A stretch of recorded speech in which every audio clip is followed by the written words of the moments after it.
Dear AP Euro students, today I'm out all day at a meeting with your junior high teachers, so I'll tell them all you said hi.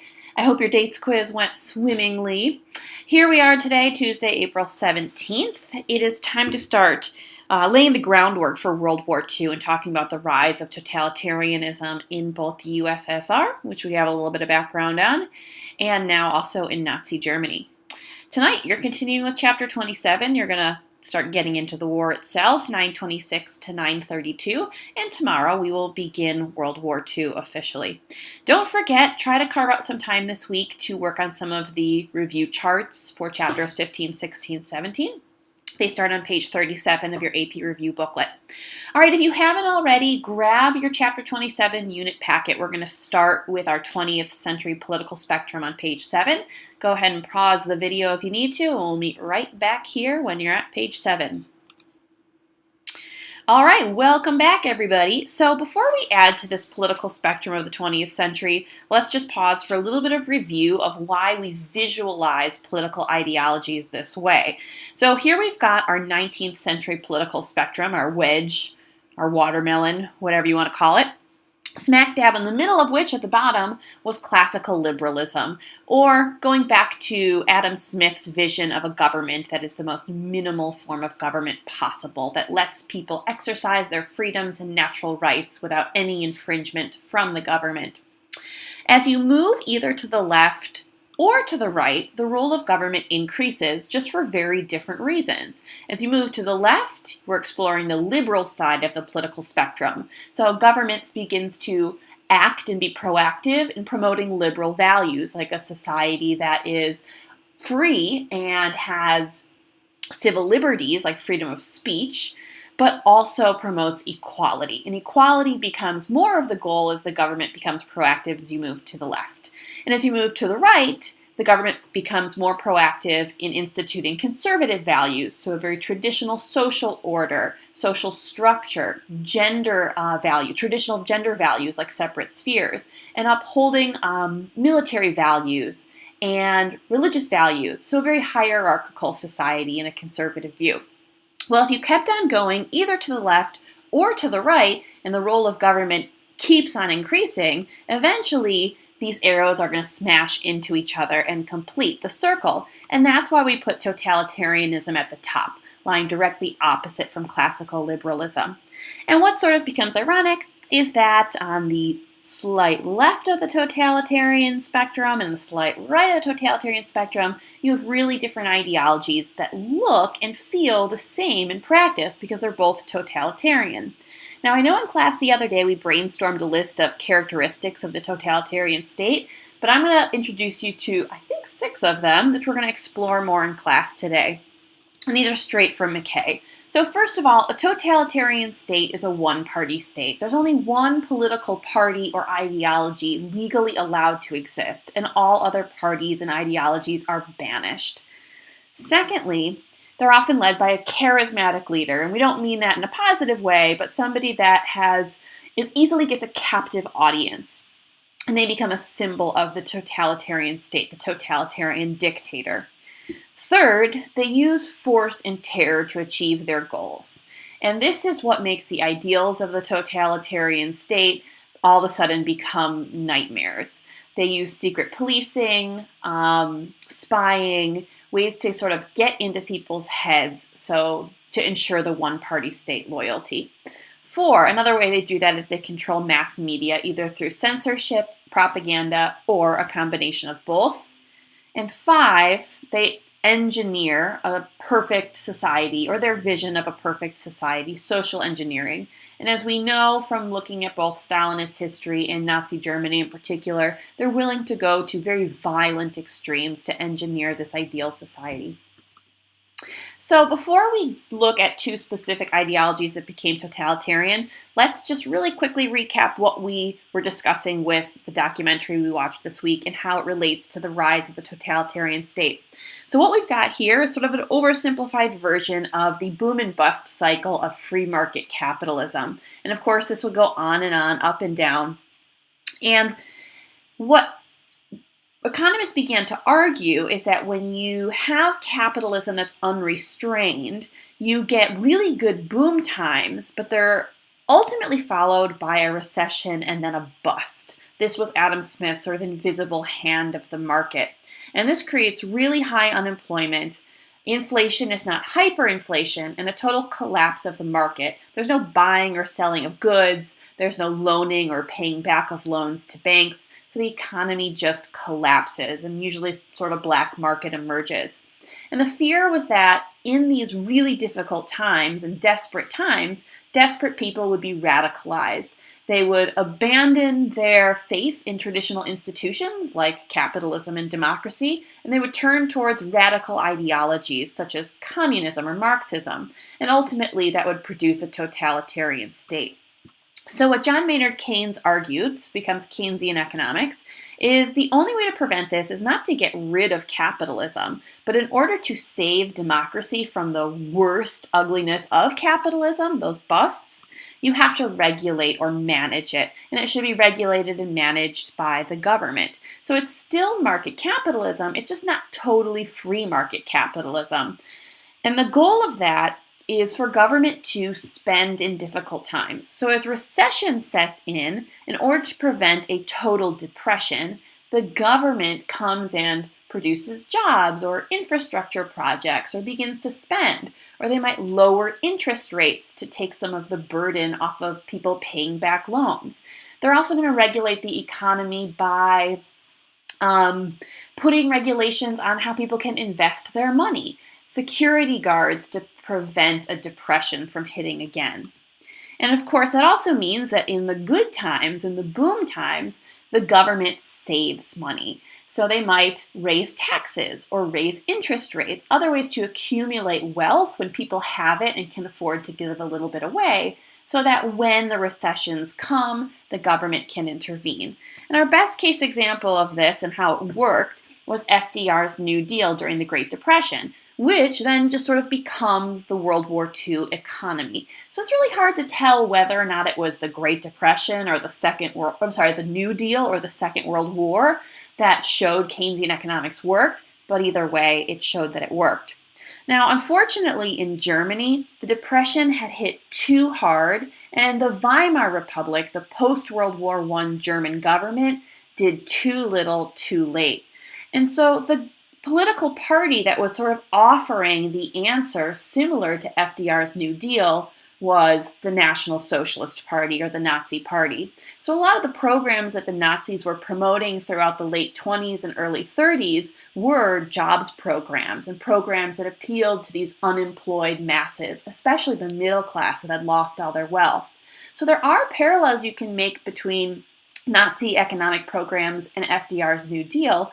But of course, there's a whole slew of things that come along with Nazism that totally abandon capitalism and abandon democracy and liberalism. And of course, that's what makes it totalitarian.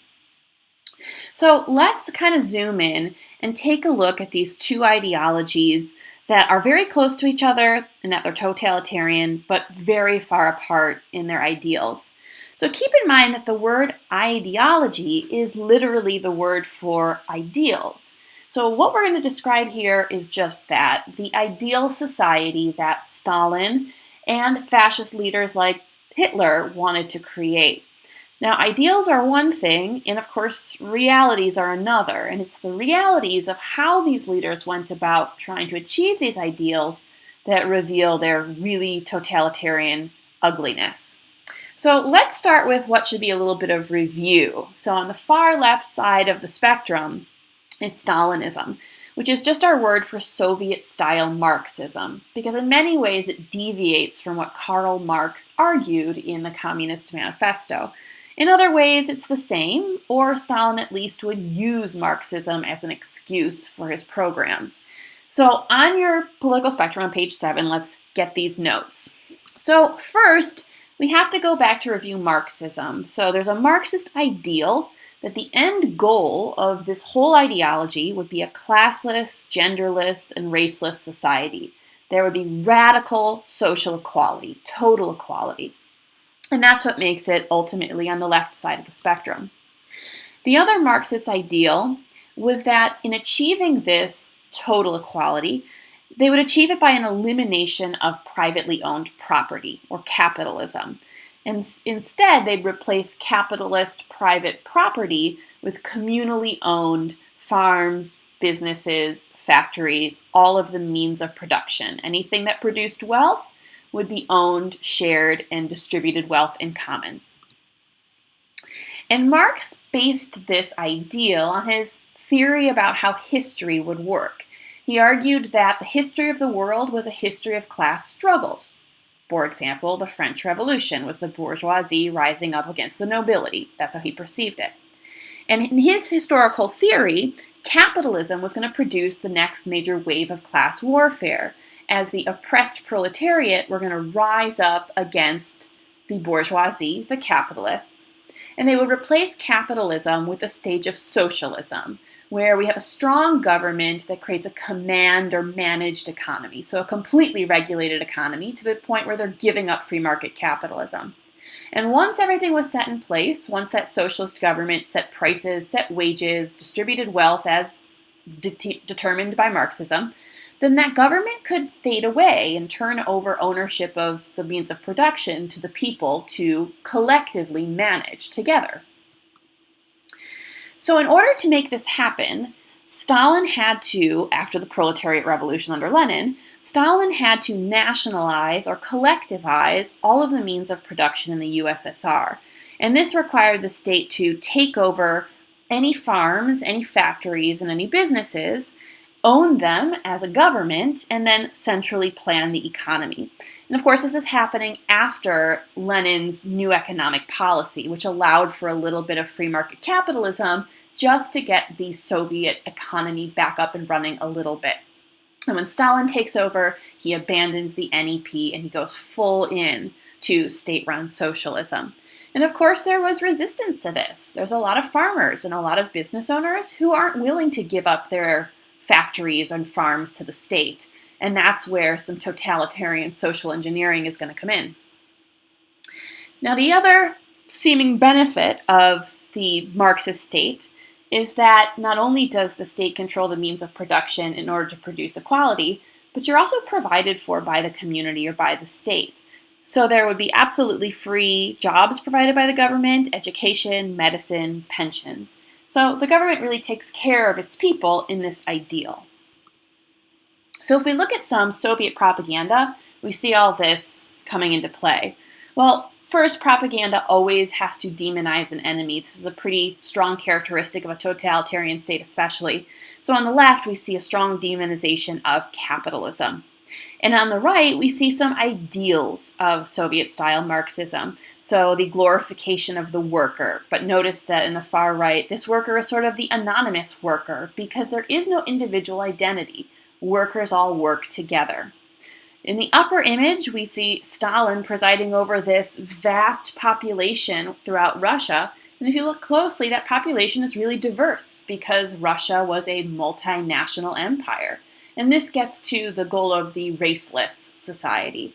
And then finally, right in the middle, we have this glorification of women's new role in the Soviet state, in the Soviet economy, the genderless society. So, before we look at fascism, I want to play you a little video that might help explain why this goal of reaching communism ends up becoming a totalitarian socialist state. Ultimately, what happens is that Stalin and his successors are never willing to turn over the means of production to the people to run in communism. Instead, it gets hung up in socialism and becomes dictatorial or totalitarian, and this video will explain why. This might come as a surprise, but in the history of the modern world, there has never been a communist country. While a number of countries have described themselves as communist, for example, China and North Korea, by definition, there has never been a true communist country. So, what exactly is communism, and how does it relate to socialism? Well, it may be easier to explain what the two have in common. Both ideologies originate from a desire to limit worker exploitation and lower or eliminate the influence of economic classes in society. There are dozens of variations on both communism and socialism based on the different ways these ideologies are implemented in different countries. There's Stalinism, Leninism, Trotskyism, Maoism, and others which are essentially all versions of Marxism, coupled with various styles of revolution. Karl Marx was an economist and philosopher who co-wrote the Communist Manifesto, among other foundational books on communism. In short, his theory centered around the idea that as Europe transitioned from centralized monarchies to quasi-democratic capitalist economies, workers were being exploited by those who owned the means of production. So if you work in a factory or on a farm, as many at the time did, whoever owns the factory or farm is getting more out of the worker than they're putting in. This creates an inherent inequality, giving the owners, who Marx called the bourgeoisie, power over the workers, called the proletariat. In Marxism, to fix this inequality, society must shift towards a model where the proletariat hold this power instead, by collectively controlling the means of production. That's where socialism and communism come into play. According to Marx, socialism is a precursor to communism and the next logical step after capitalism. In socialism, a democratic state controls the means of production, rather than having private companies hold ownership. Instead of competing with each other as in a capitalist society, socialism has workers contribute as much as they can to the greater good, and then they all share equally in that good. Variations of this idea are already popular within capitalist societies in the form of universal healthcare, or social services like fire departments and schools funded by taxes. While the use of these services is unequal, everyone is equally responsible for contributing to them based on their ability or level of income. So that's socialism. But once the state controls all the means of production, the next step is total collective ownership, not just of production, but all aspects of society and economy, including private property. The intention of abolishing private property is a classless, moneyless, and stateless society, where everyone works towards the same collective goal of being healthy, happy, and free. Everybody does what they can to contribute and takes only what they need in return. As I said before, there are no true communist countries, and there never have been. Every so-called communist country is actually a socialist country, with the state controlling employment and economy to some degree. Even the widely referred to Communist Russia was actually called the Union of Soviet Socialist Republics. In short, socialism and communism are not altogether different. Rather, most schools of economics consider socialism to be a precursor to communism once the state has enough control over society and economy. But this total control is a major reason that socialist countries struggle to reach this ideal. Corruption is rampant in countries like the former USSR, Venezuela, Vietnam, and North Korea, largely due to people in power abusing that power instead of using it to help the society they control, and refusing to give up that power to the people. Nonetheless, socialist ideals have... Okay, so you're going to be looking in a moment as you dig back into McKay and look at life in the Soviet Union. You'll see exactly how this system was corrupted by Stalin, and he sort of abandoned the dream of communism altogether, although he had to keep his people convinced that that was still what they were working towards. So hopefully that video was a good review. All right, so as we switch to the far right side of the spectrum, we're going to more easily see how fascism lends itself to totalitarianism. Stalinism sort of hid the fact that it was totalitarian. Fascism, there's no hiding it. It just wants to be totalitarian.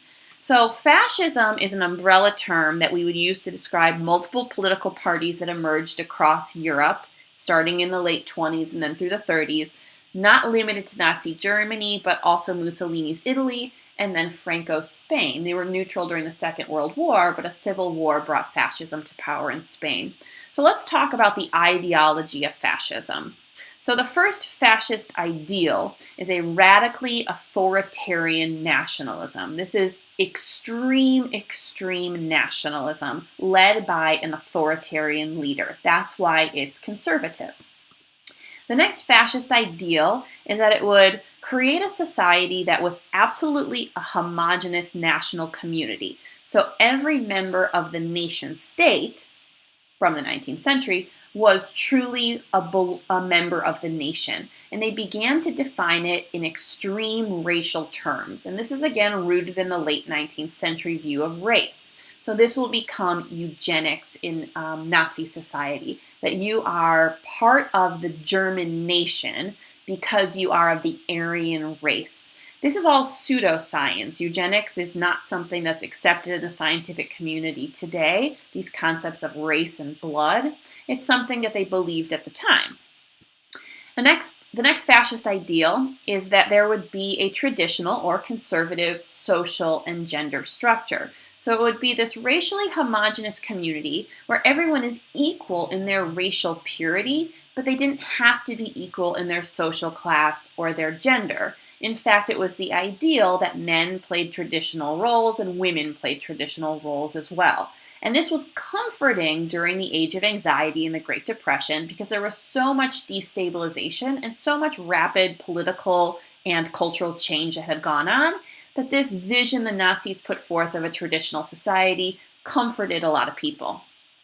In fascist culture, what sort of defines fascist culture and how you know you're living in a fascist state is when there's this all-out worship of the state and its institutions, its leaders, its military. There's a lot of rallies and military marches, all the flags, all the insignia that people were wearing all the time because the state politics became nearly like the religion.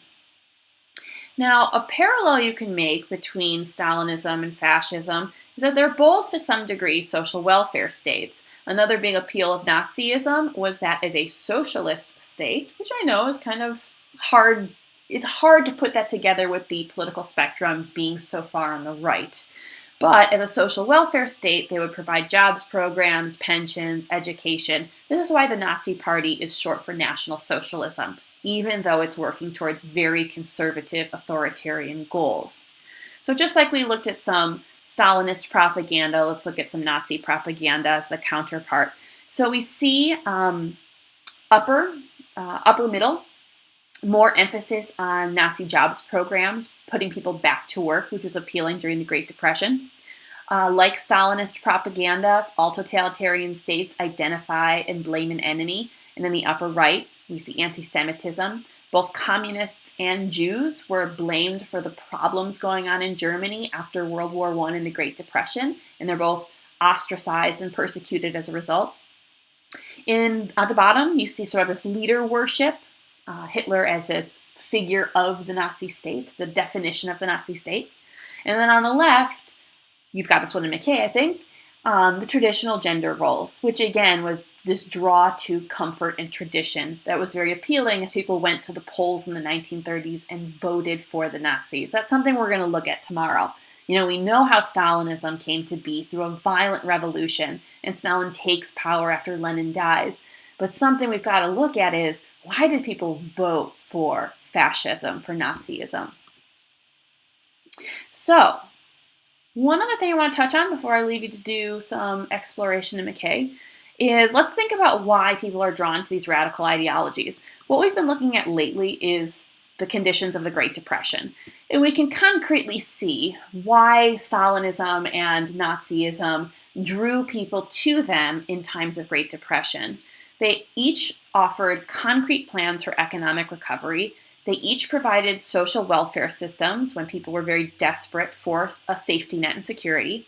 They offered jobs. They offered a sense, a feeling of security in strong leadership.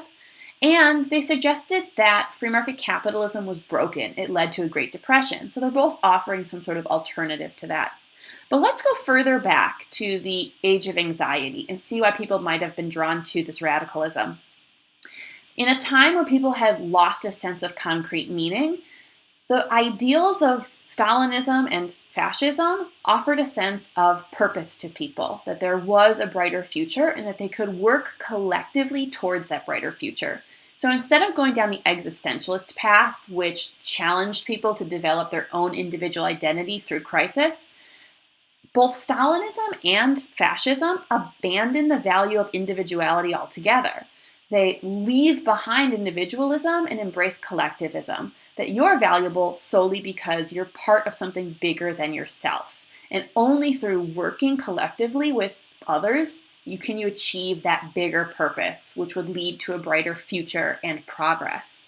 And it also abandoned existentialist thought, and re-embraced the idea that it was only through empiricism and true rationality that progress could be assured. And that was comforting to a lot of people.